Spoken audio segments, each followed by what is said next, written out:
Yang kedua, seleksi kesesuaian atau verifikasi bagi pelamar PHK 2 dan guru honorer sekolah negeri minimal 3 tahun bekerja dan terdaftar di Dapodik. Di sini, pertama, kita lakukan bagi guru yang lulus passing grade, jika masih tersedia formasi. Lalu seleksi di sini adalah pertama kita lihat apakah kualifikasinya linear apa tidak. Jadi ini perlu kita pertimbangkan kualifikasi yang diampu oleh guru tersebut. Misalnya kualifikasi akademik atau diploma 4 dan juga memiliki sertifikasi pendidik, kita lihat linear apa tidak dengan mata pelajaran yang dilamar. Lalu kita juga mempertimbangkan dimensi untuk kompetensi yang dimiliki oleh gurunya secara baik itu profesional, pedagogik maupun sosial kepribadian, dan juga verifikasi kinerjanya. Apakah mereka indikatornya misalkan memberikan orientasi pelayanan, komitmen, inisiatif kerja, dan kerjasama. Dan yang terpenting di sini, yang ini yang paling penting yang perlu ditekankan adalah background check atau pemeriksaan latar belakang. Kita harus melakukan verifikasi bahwa untuk menjadi guru jangan sampai terlibat hal-hal yang tentunya tidak mencerminkan sebagai profesi guru. Misalnya melakukan perundungan, kekerasan seksual, penyalahgunaan narkotika dan sebagainya, dan juga intoleransi. Jadi ini akan kita lakukan mekanisme untuk verifikasi hal-hal tersebut. Dan yang terakhir adalah seleksi wawancara untuk mempertimbangkan aspek integritas dan moralitas. Jadi ini nanti mekanismenya akan kita buat dengan cara yang lebih memudahkan, karena seperti yang tadi disampaikan oleh Pak Deputi, kita perlu untuk mempertimbangkan banyak hal dalam memastikan layanan kepada murid-murid kita itu tetap dapat berlangsung dengan baik dan lancar, dan juga bagaimana kita menyelesaikan permasalahan secara big picture. Untuk kedepannya kita akan melakukan pengetatan dari segi mekanisme atau seleksi yang kita lakukan untuk guru-guru kita. Nah, kembali lagi di sini tanda panah yang paling kanan bawah itu, jika pada seleksi ini masih tersedia formasi, kita akan buka seleksi selanjutnya, yaitu silakan. Yang ketiga adalah mekanisme seleksi tes bagi pelamar umum. Nah, seleksi ini dilaksanakan jika masih ada kuota formasi P3K guru sesuai dengan setelah seleksi kesesuaian atau verifikasi tadi yang kedua tadi kita lakukan. Seleksi ini menggunakan sistem computer assisted test atau tes yang berbasis komputer yang dilakukan dengan sistem ujian nasional berbasis komputer. Di sini sebenarnya mekanisme ini sama dengan mekanisme yang tahun lalu, di mana ada kompetensi teknis, manajerial sosiokultural, pertanyaan wawancara yang dijawab secara tertulis, ada butir-butir soalnya, ada waktunya. Total ada 140 sampai 160 butir soal tergantung pada mapel, dan waktu totalnya 170 menit atau sekitar hampir 3 jam, dan keseluruhannya kompetensi teknis bobotnya 60%, manajerial sosial kultural dan wawancara 40%. Ini ditujukan pertama sekali lagi jika masih tersedia formasi dan pelamar tesnya adalah mereka yang sudah menjadi guru honorer di sekolah negeri kurang dari 3 tahun dan terdaftar di Dapodik, lulusan program pendidikan profesi guru, dan juga guru honorer di sekolah swasta yang terdaftar di Dapodik. Lanjut.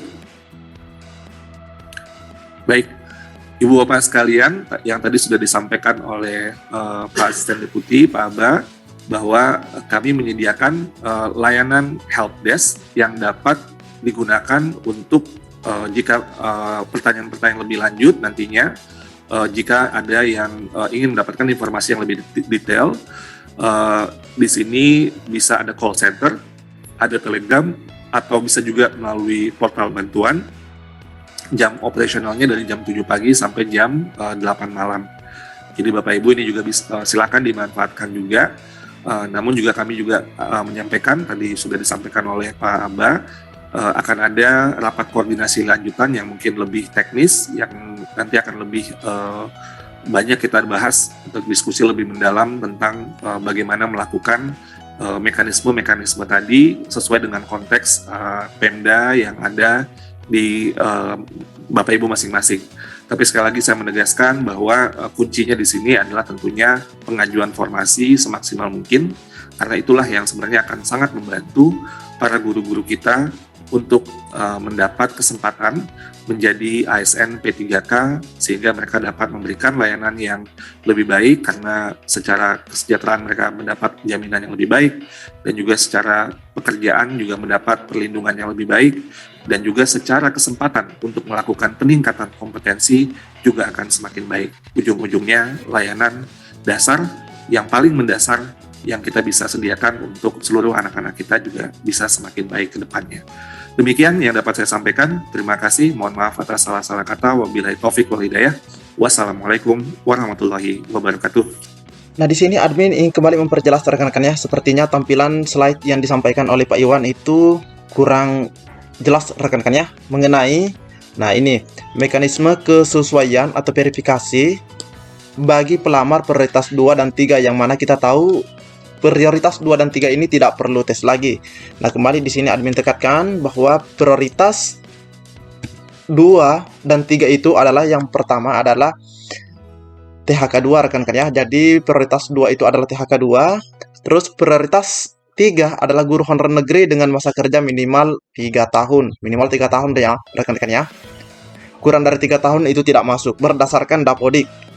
Nah, selanjutnya kita seringkali membahas bahwa prioritas 2 dan 3 ini tidak perlu tes lagi, tidak perlu tes, di mana Kemendikbud melakukan penilaian kesesuaian, yaitu kualifikasi akademik, kompetensi, kinerja, pemeriksaan latar belakang.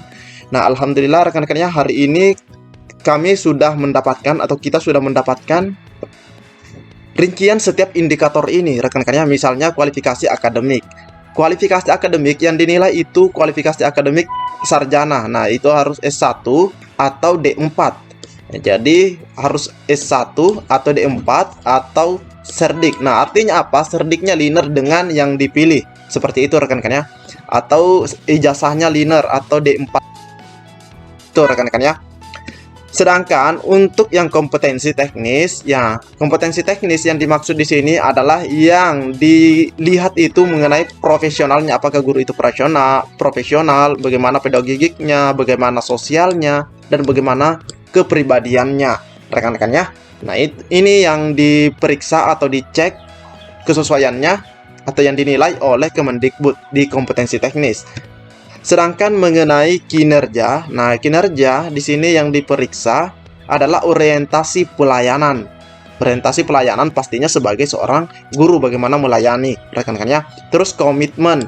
Yang ketiga adalah inisiatif kerja. Nah, inisiatif kerjanya dan kerjasamanya. Ini yang paling penting juga mengenai inisiatif kerja ini rekan-rekannya dan kerjasama ini. Nah, yang selanjutnya mengenai pemeriksaan latar belakang. Jadi pemeriksaan latar belakang yang dicek itu adalah apakah guru tersebut pernah melakukan perundungan, kekerasan seksual, penyalahgunaan nafsa, narkoba, psikoterapika, dan seterusnya rekan-rekannya. Dan apakah dia intoleransi.